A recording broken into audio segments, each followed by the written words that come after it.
Selamat pagi anak-anak. Pagi, Pak. Apa kabar kalian semua? Baik. Ada yang tidak hadir hari ini? Ada Pak, 2 orang, Dua. Sinta dan Maria. Terus Sintanya sakit, Marianya ada upacara agama. Oh iya. Terima kasih ketua kelas atas informasinya. Sebelum itu mari kita mengawali dengan mengajar hikmah.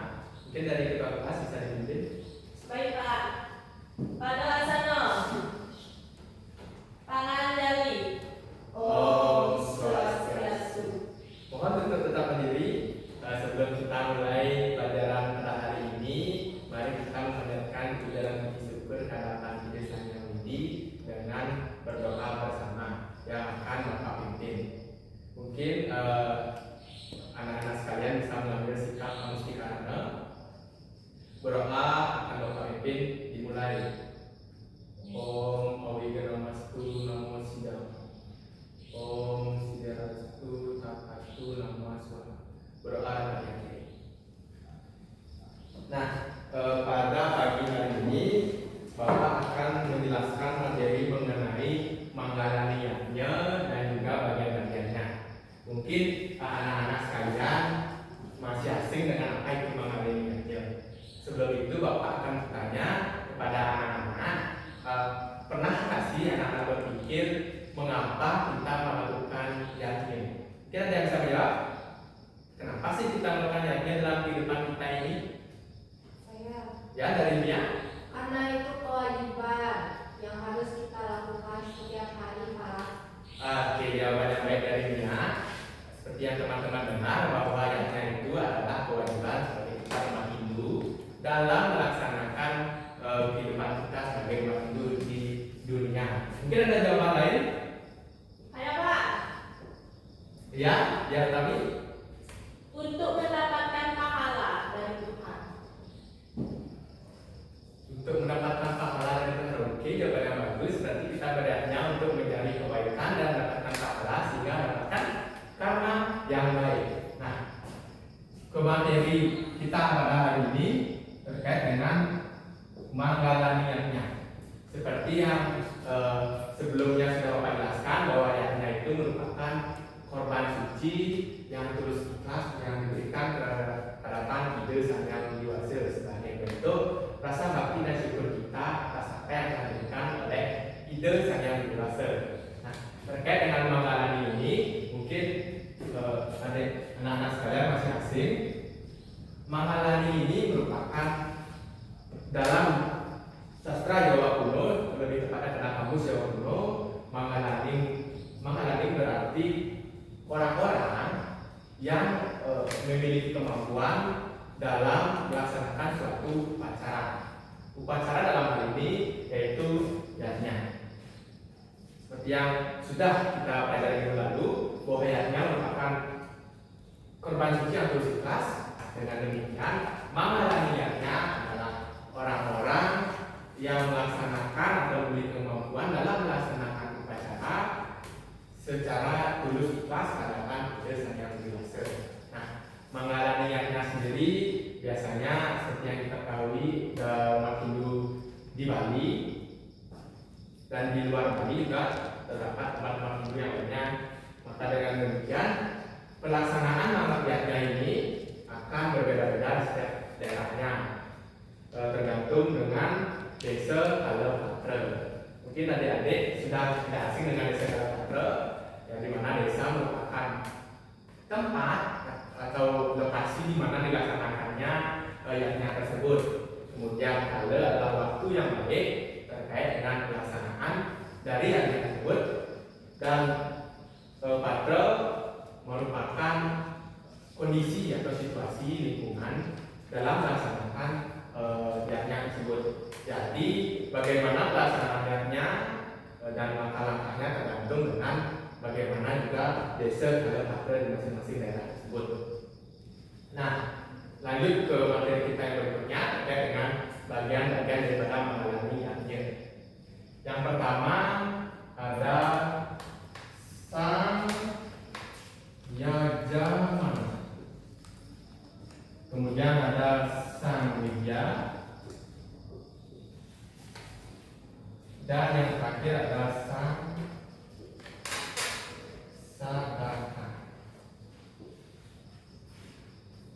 yakin adik-adik sekalian pasti masih asing dengan istilah-istilah daripada bagian-bagian mengalami niatnya tersebut. Nah, untuk sang Yajamana merupakan orang yang melaksanakan niatnya. Seperti apa yang ada di gambar ini adalah mungkin anak-anak bisa melihat, ini adalah orang yang sedang melakukan niatnya itu sendiri. Nah, dalam menjalani niatnya kita harus memerlukan yang namanya sang Yajamana, di mana ada yang ingin melaksanakan niatnya itu sendiri. Kalau nggak ada yang melaksanakan niatnya, kan tidak ada melaksanakan niatnya, tidak ada mengenai niatnya, tapi tidak ada yang melaksanakan niatnya tersebut. Manggalan ini yang pertama yaitu sang Yajamana. Nah, sang Yajamana ini merupakan pelaksana dari niatnya. Dalam melaksanakan niatnya kita juga sudah mengenal yang namanya kualitas daripada niatnya itu sendiri. Yang pertama ada tamasika, kemudian ada rajasika, dan yang terakhir ada satwika. Apakah ada yang tahu tentang kualitas pelaksanaannya? Tidak tahu. Nah, sepertinya tidak ada yang tahu ya. Seperti yang Bapak jelaskan tadi, ada 3 kualitas daripada pelaksanaannya. Yang pertama ada tamasikayatnya, di mana tamasikayatnya ini merupakan kualitas yang bisa dikatakan kurang baik karena dalam tamasikayatnya sarana-sarana yang digunakan baik dalam pelaksanaannya maupun sarananya itu tidak sesuai dengan ajaran kita dan menentang daripada aturan-aturan yang sudah ada. Bagaimana mestinya yang seharusnya ada sarana A, B, dan C dalam tamasikayatnya tidak diadakan atau tidak ada sarana tersebut. Nah, yang kedua yakni terkait dengan rajasika. Rajasika ini adalah pelaksanaannya, di mana bisa dikatakan bahwa pelaksanaan tersebut mengharapkan imbalan daripada apa yang telah disembahkan kepada dosen yang lebih dan mengharapkan hasil. Itu sudah melenceng daripada makna yang itu sendiri, yang berarti korban suci yang berikhlas. Sedangkan dalam rajasika sang pelaksana daripada yatnya itu mengharapkan suatu imbalan atau hasil. Dan yang terakhir adalah satwika.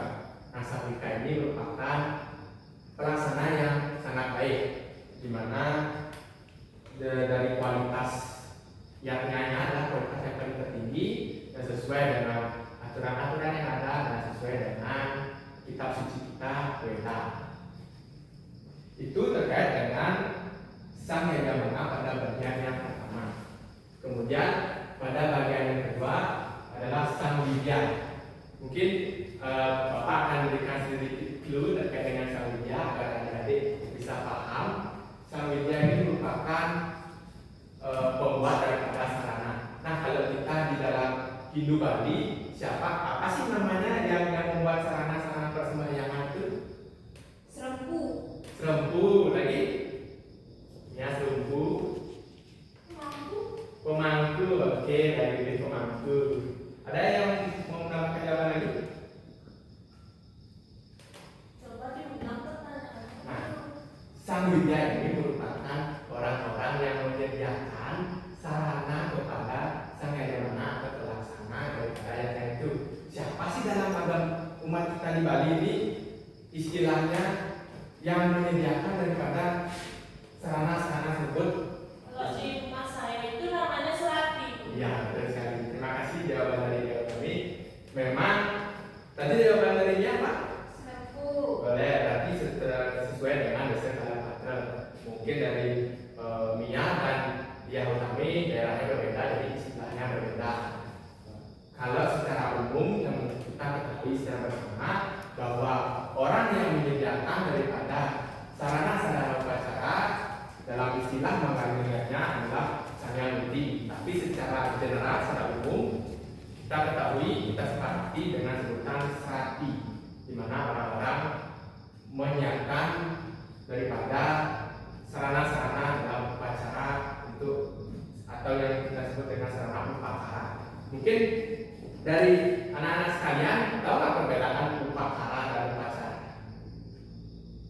Ada yang mengetahui? Saya. Oke, ya. Kalau upacaranya itu lebih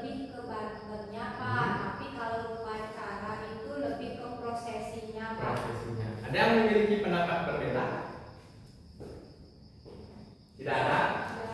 Ya. Berarti lepas saja ya dari yang kami di mana upacara dan upacara itu memiliki perbedaan, di mana upacara, upa berarti lengkap, kara berarti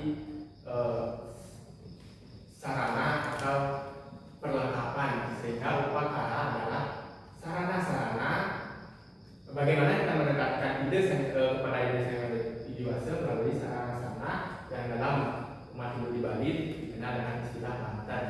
Kemudian upacara lebih kepada pelaksanaannya, di mana upah merupakan dekat dan cara tindakan atau tingkah laku, sehingga bagaimana kita mendekatkan diri kepada ide yang dewasa melalui tingkah laku dalam menunjang ide yang dewasa.